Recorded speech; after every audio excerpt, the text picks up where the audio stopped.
Hello friends, welcome to toppers world. ഇന്നത്തെ നമ്മുടെ class 7ാം ക്ലാസ്സിലെ ഹിന്ദിയാണ്. 2024 മാറിയ പുതിയ പാഠപുസ്തകമാണ്. അതിലെ യൂണിറ്റ് 2 രണ്ടാമത്തെ ചാപ്റ്റർ യഹ് ധർത്തി ഹെ ഉസ് കിസാൻ കി എന്ന കവിത കേദാർനാഥ് അഗർവാളിൻ്റെയാണ്. നമ്മൾ ഫസ്റ്റ് ഗാന്ധിജിക്ക് നമുക്കത് നമ്മൾ ചെയ്തിട്ടുണ്ട്. അതിലെ ക്വസ്റ്റ്യൻ ആൻസേഴ്സും ആക്ടിവിറ്റീസും എല്ലാം ഇതിലും നമ്മൾ അത് തന്നെയാണ് ചെയ്യാൻ പോകുന്നത്.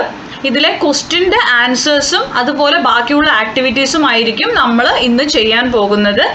അതുപോലെ തന്നെ ഇന്ന് നമ്മളിതിൽ ക്വസ്റ്റ്യനും ആൻസേഴ്സും മാത്രം ഉള്ളതാണ് ഉൾപ്പെടുത്തിയിരിക്കുന്നത്. അടുത്ത ക്ലാസ്സിലായിരിക്കും ആക്ടിവിറ്റീസ് കംപ്ലീറ്റ് ചെയ്യുക. ആ ആക്ടിവിറ്റീസിൽ ആസ്വാദനക്കുറിപ്പെല്ലാം വരുന്നുണ്ട്, അതെല്ലാം നമ്മൾ ചെയ്യുന്നതായിരിക്കും. സോ നമുക്ക് ക്ലാസ്സിലേക്ക് കടക്കാം.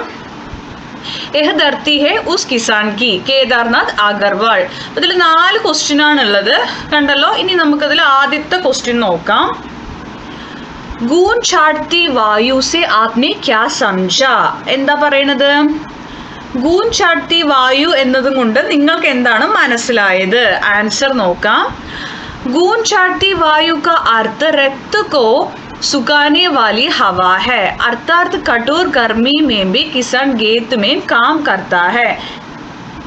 എന്താണ് ഇതിൻ്റെ അർത്ഥം? രക്തം ഉണക്കുന്ന കാറ്റ് എന്നാണ്. ഗൂൻ ചാട്തി വായു എന്ന് പറഞ്ഞാൽ രക്തത്തിന് ഉണക്കുന്ന കാറ്റ് എന്നാണ് അർത്ഥം.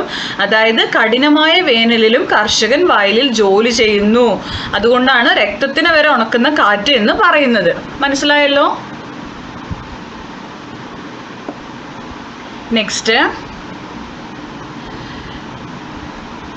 टेरों अन्न उपजाने के लिए किसान को किन किन का सामना करना पड़ता है. എന്താണ്? കൂമ്പാരം കണക്ക് ധാന്യങ്ങൾ ഉൽപ്പാദിപ്പിക്കാനായി കർഷകൻ എന്തൊക്കെ നേരിടേണ്ടി വരുന്നുണ്ട്? അത്രയും ധാന്യങ്ങൾ, നെല്ലൊരു കർഷകനാണല്ലേ, നമ്മൾ ക്രോപ്സും ധാന്യങ്ങളൊക്കെ ഉൽപ്പാദിപ്പിക്കുന്നത്.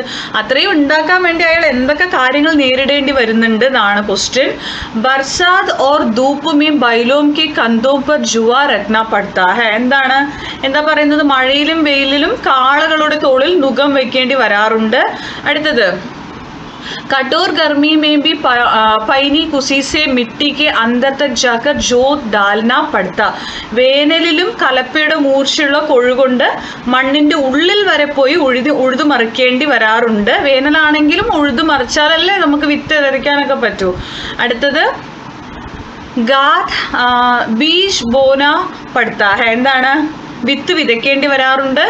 ഗാദ് ഡാൽന പടുത്താ ഹെ, വളമിടേണ്ടി വരാറുണ്ട്. ഇത്രയും കർഷകൻ ചെയ്യേണ്ടി വരുന്നുണ്ട്. ഓക്കെ, നെക്സ്റ്റ്, കിസാൻ കോ മിട്ടി കാ പൂർണ്ണ പാരഗി ക്യോം കഹാ ഗയാ ഹെ.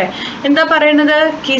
ഈ കർഷകനെ മണ്ണിന്റെ പൂർണ്ണ പരിശോധകൻ എന്ന് എന്തുകൊണ്ടാണ് പറയുന്നത്? എന്താണ് മണ്ണിന്റെ പൂർണ്ണ പരിശോധകൻ എന്ന് ഇയാളെ പറഞ്ഞിരിക്കുന്നത് എന്തുകൊണ്ടാ? आंसर, किसान हमेशा मिट्टी में काम करता है, खेती के लिए उपयोगी मिट्टी किसान जानता है, इसलिए किसान को मिट्टी का पूर्ण पारगी कहा गया है. എന്താണ്? കർഷകൻ എപ്പോഴും മണ്ണിൽ പണിയെടുക്കുന്നുണ്ട് അല്ലേ? കൃഷിക്ക് ഉപയോഗിക്കുന്ന മണ്ണ് കർഷകന് അറിയാം. ഏത് മണ്ണിലാണ് കൃഷി നന്നായി ചെയ്യാൻ പറ്റുമെന്ന് ഒരു കർഷകൻ അറിയും. അതുകൊണ്ട് കർഷകനെ മണ്ണിന്റെ പൂർണ്ണ പരിശോധകൻ എന്ന് വിളിക്കുന്നു, അങ്ങനെ പറയപ്പെടുന്നു. നെക്സ്റ്റ്, തൻകി ഗാദ് മിലാന കാ മത്ലബ് ക്യാ ഹെ. എന്താണ് തൻകി ഗാദ് മിലാന എന്നതിൻ്റെ അർത്ഥം എന്താണെന്നാണ് ചോദ്യം. തൻകി ഗാദ് മിലാന കാ മത്ലബ് ഹെ കഠിൻ ശാരീരിക് പരിശ്രമം കർണ.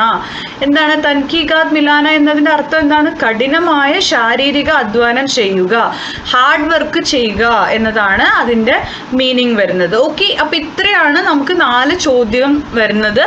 ഇനി നമുക്കുള്ളത് കംപ്ലീറ്റ് ആയിട്ടുള്ള ആക്ടിവിറ്റീസ് ആയിരിക്കും. അത് നമ്മൾ അടുത്ത ക്ലാസ്സിൽ ആക്ടിവിറ്റീസ് ചെയ്യും.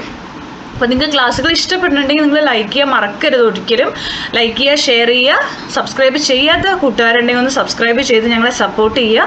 Thank you for watching.